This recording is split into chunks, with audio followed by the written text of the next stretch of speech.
Okay, prakrite kriyamanani. Prakrite kriyamanani Gunai karmani sarvasaha. gune karmani sarvashaha Ahankara vimudatma. ahankara vimudhatma Kartahamiti manyate. kartaham iti manyate. The spirit soul bewildered by the influence of false ego thinks himself the doer of activities that are in actuality carried out by the three modes of material nature. Okay, Karthik, can you read the purport?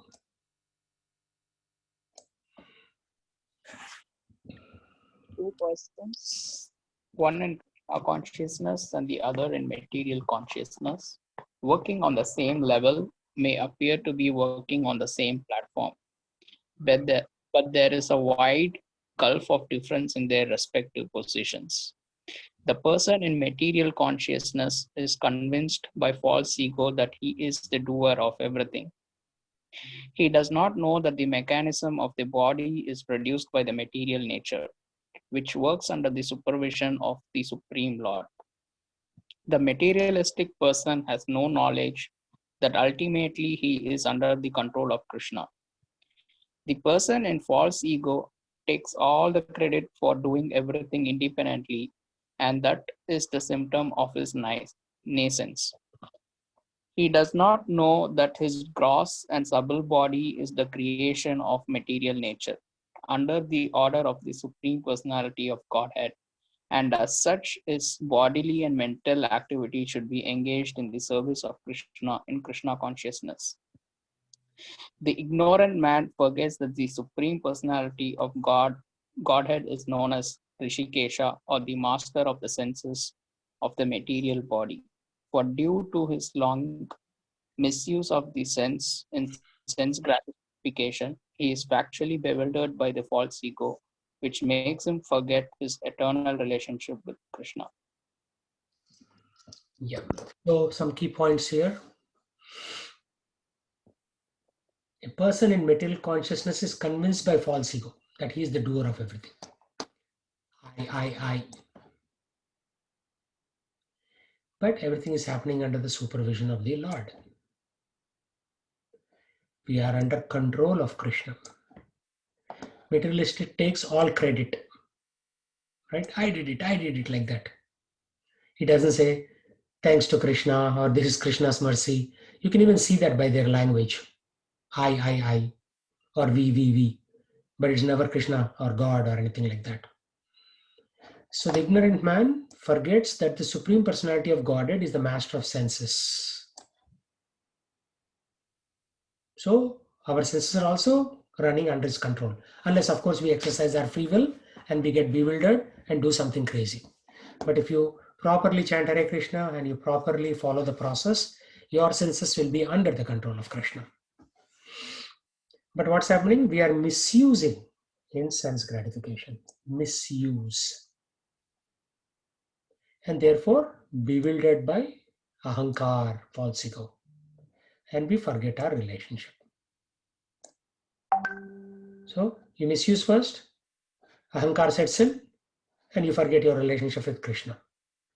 So stop misusing your senses. Use your senses in learning Bhagavad Gita, glorifying the Lord, chanting his holy name.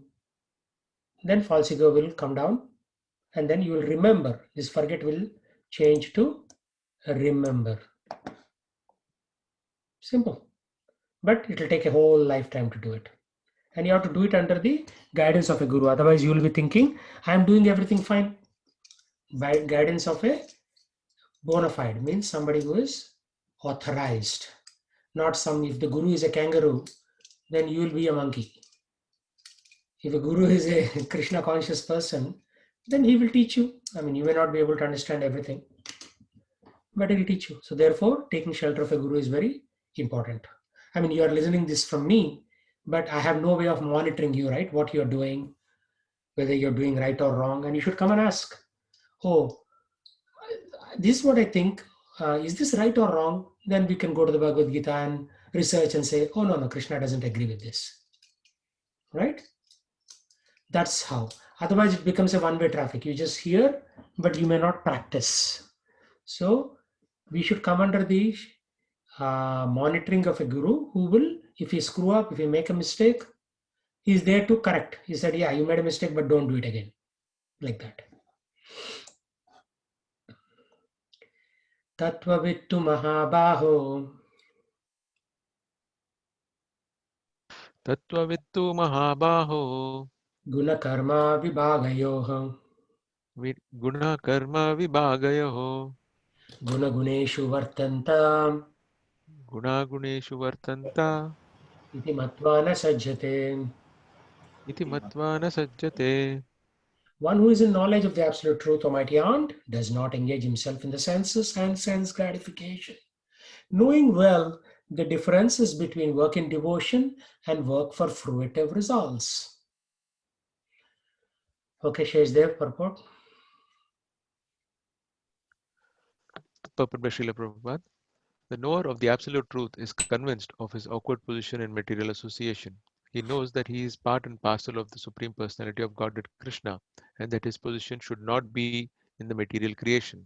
He knows his real identity as part and parcel of the Supreme, who is eternal bliss and knowledge, and he realizes that somehow or other he is entrapped in the material conception of life. In his pure state of existence, he is meant to dovetail his activities in devotional service to the Supreme Personality of Godhead Krishna. He therefore engages himself in the activities of Krishna consciousness and becomes naturally unattached to the activities of the material senses, which are all circumstantial and temporary.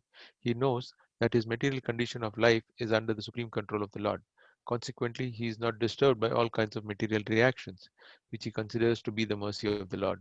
According to Srimad Bhagavatam, one who knows the absolute truth in three different features, namely Brahman, Paramatma, and the Supreme Personality of Godhead, is called Tattvavit, for he knows also his own factual position in relationship with the Supreme.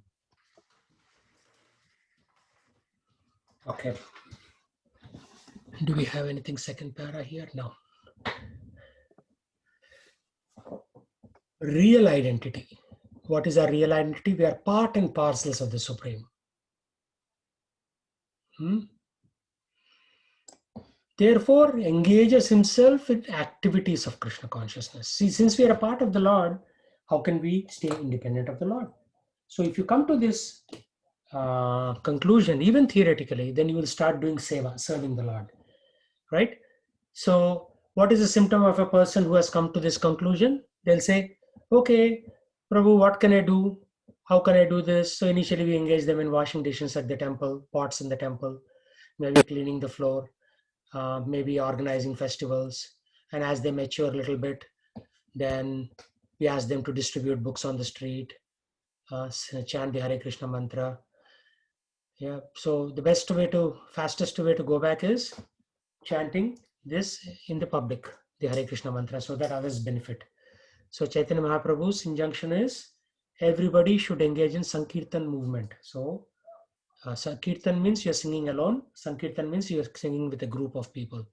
So when you sing this and when other people are benefited on the streets, then Lord is happy with you. So you cannot go back to the spiritual world unless you benefit other people by chanting the Hare Krishna mantra loudly. This is not in front of the computer program. Although due to Corona, that's where we are stuck right now. But unless you chant this loudly in the public, you are not going to go back to the spiritual world. Because Lord wants to see your sincerity, right? Is he willing to humble himself in public and chant my holy name? Just doing Shastra Adhyayan in your own room is selfishness. But when you give this knowledge, the holy name to others, then that is magnanimity. So Lord looks for magnanimity, not selfishness. So our material condition is under the control of the Supreme Lord. It's not like Microsoft or T-Mobile is giving your salary or Amazon. It is the Supreme Lord who is giving through them. Right? Our material condition is ultimately under the control. Because if it doesn't want, he'll finish that company. So many companies have come and so many companies are bankrupt. So it's only a matter of time. So consequently, not disturbed by all kinds of material reactions. So whatever actions you have done in the past, you will get a reaction. You may get hurt, you may fall down and break your leg, because you did something in your past life, some kind of, you hurt somebody or something. What are you going to do? Nothing. You just tolerate. That's it. Go to the doctor, get a bandage done, and you tolerate it. You cannot blame anybody but yourself. So reactions will come. We consider them to be the mercy of the Lord. So whenever you have trouble, you say, "Thank you, my Lord. Thank you for giving me this to remind me that I don't belong in the material world. Let me go back to, let me come back to you, come back home to you." You are like the uh, prodigal son. In Bible, there is a story of a prodigal son who leaves his father. He becomes crazy and he leaves his father. But then he realizes, I was much better, happier with my father than on my own. So then he tries to return back. Right? So there are different features: Brahman, Paramatma, Supreme Personality. And if you know this science, you are called a Tattvavit. Tattva means substance, the real science. Vit means the possessor of that substance or the science. So we need to come to this factual position. Who are we in relationship to the Supreme? All your false pride, like sometimes I ask people, can you come on Sankirtan? No, Prabhu, I don't feel good standing in front of public like that. That means that you have false pride, that you are separate from God. If you come to the factual position, you are connected to God, every minute you will be jumping up and down, singing His glories. And until you come to that state where you are willingly jumping up and down for the Lord, then you are not really ready for liberation. Right? So if you see all the great people like Sant Tukaram in Maharashtra, Kancharla Gopanna, Ramadas in Andhra, they gave up everything, right? People used to spit at them, but they would say, okay, that's okay. I will just sing my Lord's glories. They wrote a lot of poems. They chanted a lot of verses all the time, 24/7. Vitala, Vitala, Panduranga, Vitala, like Tukaram was singing. And then, of course, Ramadas, he gave so many things, right? In all these Ramadas Sankirtans are sung in Tirupati in Tamil Nadu, not in Andhra, I mean. Although the whole place was one state back then, the whole South India was just considered one state.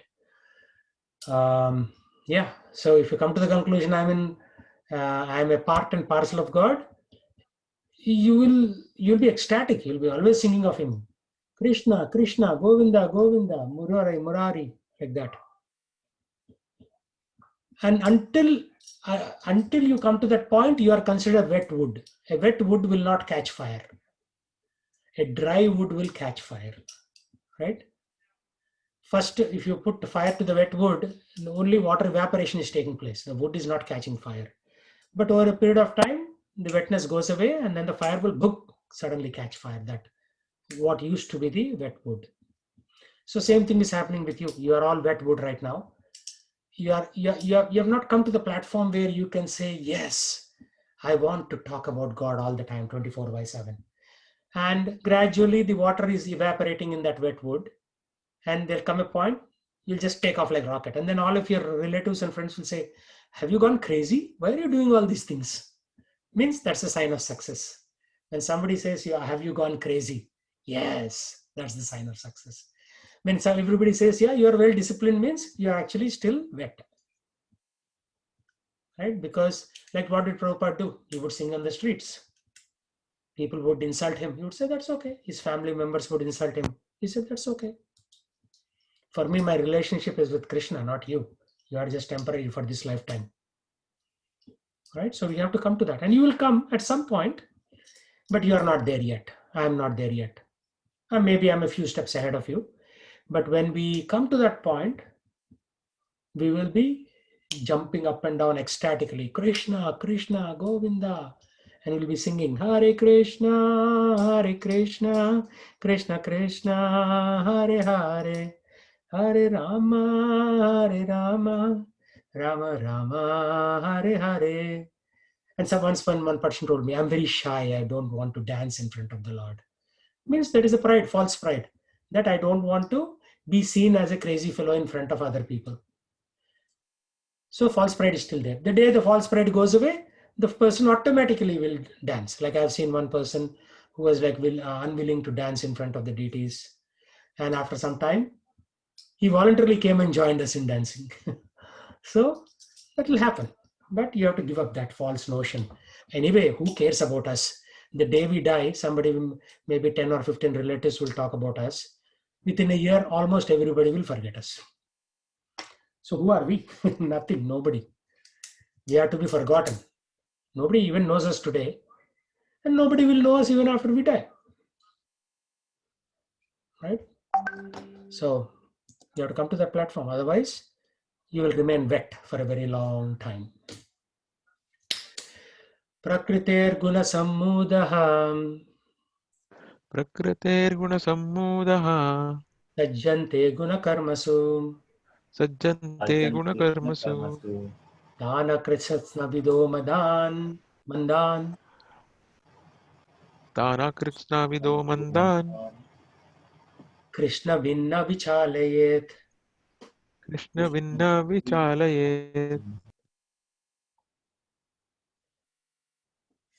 Bewildered means confused by the modes of material nature. So we are three types of energies work on us: goodness, passion, and ignorance. On all of us, all 8 billion people on the planet. So being confused, the ignorant fully engage themselves in material activities. So we are all there. We are all fully engaged in material activities. Have to earn money, have to build a big house, have to do this, da da da. But the why should not unsettle them. Means the acharyas, Krishna is telling the acharyas, don't unsettle them. Although these duties are inferior due to lack of knowledge. Ajnana. Avidya. Avidya means no vidya. So we all have lack of knowledge. What is the knowledge? That we are a soul. We have to serve the Supreme and get liberated. But like idiots, we are spending most of our time working for Amazon, Microsoft, Boeing, T-Mobile, Coca-Cola, like that. You have to work, right? Krishna says in the 3rd chapter again, he says everybody should work. But you should know who you should work for and what your consciousness should be, right? Without work, you cannot maintain your body. Everybody has to work. Better to work on a farm than work in a corporation. That's why we are planning to buy farms. Says they've already bought one. I am also in the process. And even for that matter, Chandar wants to go to India and do some farming. That's what he said last time. So we should all, go in that direction, because working on a farm is mode of goodness. Working in a factory is in mode of passion. And working in IT is boundary line passion and ignorance. Because you will not talk about God in your 8 hours of work. No way. At least in factory, when there is a loud sound, they'll say, oh God, what's happening? Here, IT people never say that. Right? So, although Krishna gives this injunction to acharyas, don't unsettle them. Means don't disturb them. Let them do their own, materialism. Why do acharyas then preach?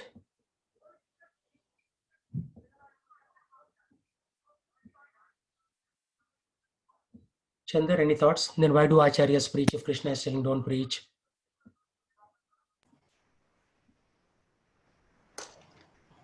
Uh, why do they preach? To provocate Krishna consciousness? No, that is true. Preaching means propagation. But why? When Krishna is telling don't. Krishna directly saying, right?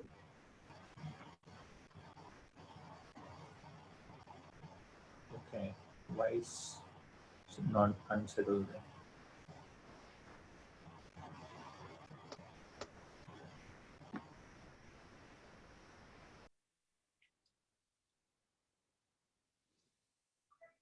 Okay. If you read the purport, you'll come to that. So please read the purport now, Chandar.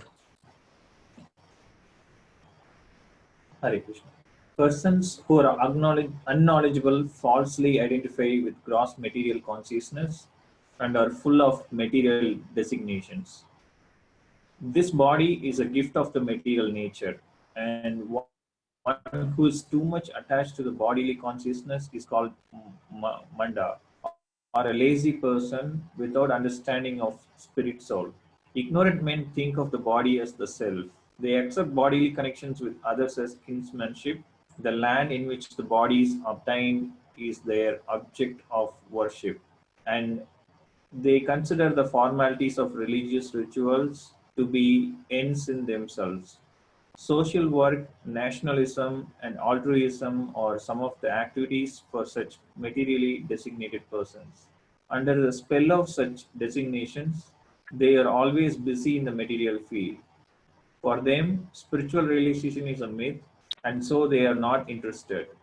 Those who are enlightened in spiritual life, however, should not try to agitate such materially engrossed persons. Better to prosecute one's own spiritual activities silently. Such bewildered persons may be engaged in such primary moral principles of life as non-violence and similar materially benevolent work. Yeah, so if you are in bodily consciousness, scriptures say manda. Manda means lazy person. A lazy person is always working for the body. And that takes in various shapes: social, nationalism. It feels very good. Altruism, helping other people materially, like feeding them. But he still doesn't, it's not connected to God. It's connected to matter, right? Anything connected to matter, however nice it is still material. So under spell of designations, busy in material field, not spiritual, not spiritual. You may, like somebody may be doing gross type of work, like fixing a car with grease all over their hands, and somebody may be typing code in their IDE, but still it is material field only. Yeah. Okay, so keep going. Men who are ignorant cannot appreciate activities in Krishna consciousness, and therefore Lord Krishna advises us not to disturb them and simply waste valuable time. But the devotees of the Lord are more kind in the Lord because they understand the purpose of the Lord. Consequently, they undertake all kinds of risks, even to the point of approaching ignorant men to try to engage them in the acts of Krishna consciousness, which are absolutely necessary for the human being. So did you get the answer to my earlier question? Yeah, Prabhuji, the last one. Yeah, what is it? So they are kind, and they are more kind than a lot, especially the devotees, and they take any kinds of risk to enlighten the ignorant men, to involve in act of Krishna consciousness. Yeah, yeah. So in the Los Angeles Rath Yatra, every year there's a Jagannath Rath Yatra. So every year some Christians will come and protest. You know what our people will do? They'll give them free prasadam. They'll give them some flowers. So they are nice to the guys who are protesting. So it's a risky thing, right? If you're trying to be nice to a guy who's protesting, the guy may, take a stick and beat on your head, or pull a gun and shoot you. But even taking that risk, they approach the ignorant men and engage them in Krishna consciousness. Why? Because this will help them. The soul is good, but right now it is confused. It is thinking that we should not pray to Lord, or only you should pray to human beings like Jesus. End of the day, Jesus is just a guru. He's a human being. So they say just pray to Jesus and that's it. Good, you're done. No, you have to pray to the Supreme Lord. We are missing the point, right? So this is necessary for the human being. Therefore, acharyas will take any amount of risk to give this knowledge to other people. And then other people are happy eventually. And all these people, like there's a story, one book distributor, a lady, was trying to give a Bhagavad Gita book to a Frenchman in the subway. France, they have got very good subways, multiple layers of trains, long distance trains, local trains, city trains. So she was trying to give a book. He became very angry at her. He was like a 6 foot or 6'6" tall person, and she was a puny little girl, maybe 4.5 feet, 4 feet 8 inches, something like that. So he physically lifted her and she dropped her on the pavement, saying that, why are you troubling me? He's an ignorant fellow. She's troubling him to give him knowledge. right? So she broke a bunch of bones. She was in the hospital. And ironically, somehow or the other, that tall 6 foot guy got connected to Krishna consciousness many, many, many years later. So after 10 years, he comes and then he apologized to this lady. She said, sorry, I was ignorant back then. I didn't understand the value of what you were trying to do to me. And there is one more story when some distributors gave a book to a movie actress. When movie actress is very young, they are like walking 6 feet above the ground, right? They have millions of fans who are all, praising their beautiful body. So they think that they are invincible. But after 10 years, what happens? Naturally, wrinkles start coming on their face, and the producers and directors go on to the next young girl. They'll ignore this girl. So she went into depression. Nobody is taking me into movies. So one day she decided to commit suicide. But in this intervening period of 10 years, some devotees gave her a Bhagavad Gita. So she put it in her bookshelf in her living room. You all have bookshelves in your living room? If not, you should have one. It looks good. At least people will think you are smart. You read books. Just for marketing sake, you can have a bookshelf. So as she was, back then, even in France, just like in India, they had ceiling fans. So she tied a towel to the ceiling fan, and she stood on a bench, and she was tying the other end of the towel to her neck to commit suicide. Then from the corner of her eye, she saw Bhagavad Gita as it is in her bookshelf. And she said, I never read that book. These singers gave on the street. Because back then, the Hare Krishnas, when they are doing Sankirtan, they used to be called as singers and beggars, because they would sing and take donations. So, just like in New Orleans, if you go on the roads, people are doing singing and they're begging. They put their hat upside down and they're begging, "Hey man, give me some change," like that. So these people thought, general people used to think that Hare Krishnas are also beggars. So she said, oh, these singers gave me this book. So let me open and see what it is. So she started reading. Dehinosmin yata dehe kaumaram yavanam jara. Just as the embodied soul passes in this body through boyhood, youth, and old age, similarly, the soul goes into the next body at time of death. A sober person is not bewildered by such a change. She thought, oh, so even if I commit suicide, I'm not going to really die. It'll go into the next body. And then she kept reading and reading and reading. And then next day she stood out in a balcony, and then the singers were going. She said, please come up. So all these singers went up to her apartment. They sat. And she said, tell me more about Bhagavad Gita. And then, of course, the Hare Krishnas, if you ask them to speak about Bhagavad Gita, they'll speak for hours and hours. I gave my longest class for 3 hours one time in temple. You cannot stop a Hare Krishna talking about Krishna. All right. So then she became very inclined. So she would call them regularly, give them prasadam. She would give them donations for their incense. And then the devotees were very happy. Every week they would go up, give a small class of Bhagavad Gita to that actress and make them happy. Like that. So look at how much risk these people, see, street singers are taking, and how much risk that young French girl took. She broke her bones because this fellow actually literally broke her bones throwing her on the pavement. What is it called? Platform, railway platform. So that's what it is. So why do these people take risk? Because it's a necessity for human beings. So you should also take risks.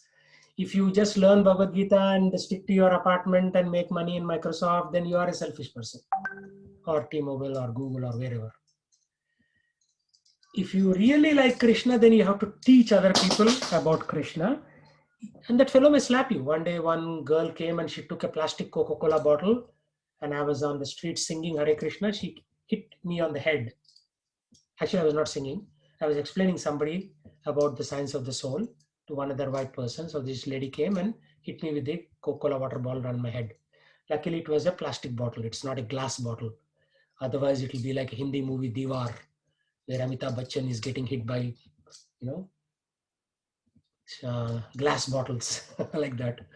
So luckily it was a plastic bottle. So nothing happened to me. So You have to take the risk. Otherwise, you are not dear to Krishna. By teaching this to other people, I mean, I'm not saying you should go into a mafia and try to give them a Bhagavad Gita, right? Although one person in New York did that. You see these street gangs, right? They are going like yo mama ding dong ding and then listening to hip hop music. They have a speaker on their shoulder, boom boom boom boom boom like that. So he went straight to the gang leader and he said, "Yo man, what's going on? You know about this book? It's going to save your life," like that. And the fellow said, "Get out of here." He said, "No, no, no." So he started using some gangster language and talking to the guy. And the gangster said, "Okay, I'll take the book. How much should you give?" "Hey man, you're a leader. You should give me at least $100." Normally, Bhagavad Gita sells for $10.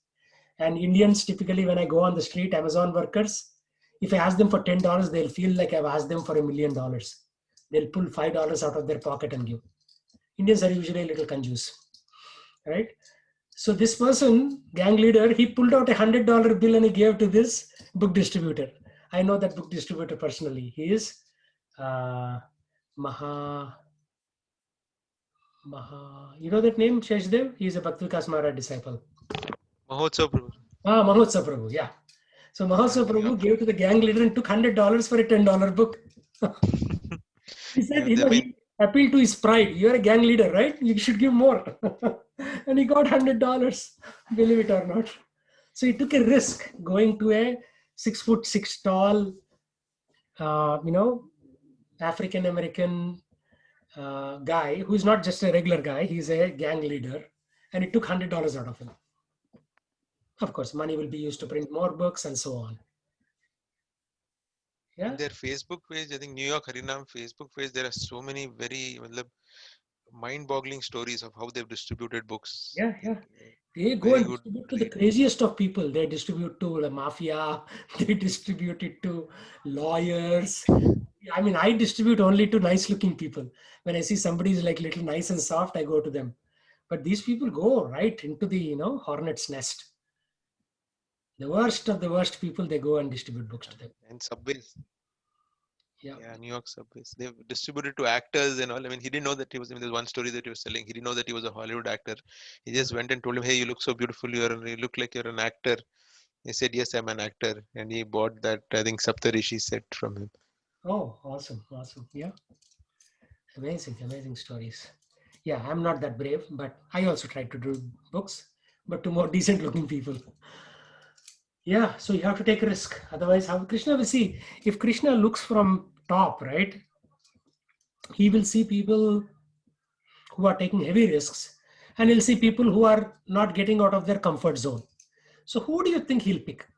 Suppose if you are a team lead, one person who comes to office at 10 o'clock and goes home at 3 o'clock, and the other person who comes at 8 a.m., goes home at 5, logs back in at like 9 o'clock and works till midnight. Who do you think you'll pick for promotion?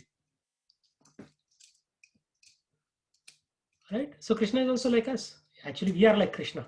We have the same mentality. So Krishna will pick the person who is taking the highest risk for him. So that's why Prabhupada, there's an arti in Prabhupada for every minute of the day, because there are hundreds of temples around the world.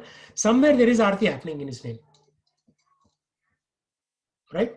Nobody is doing arti to you and me. Why? Because we have not taken the risk. He has taken the risk to propagate Krishna consciousness. So, yeah. I mean, it is okay to, be in a safe zone for a while your family is growing and kids are growing up. But at some point, you have to put yourself in front of the bulldozer and say, okay, come on, let's do it. This is Krishna's knowledge, like that. So when you take risk, rewards follow. Okay, any thoughts?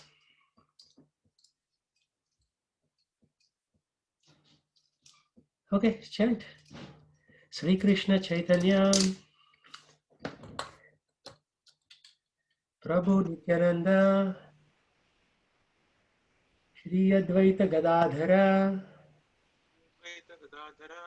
Nivasadi Gaura Bhakta Vrinda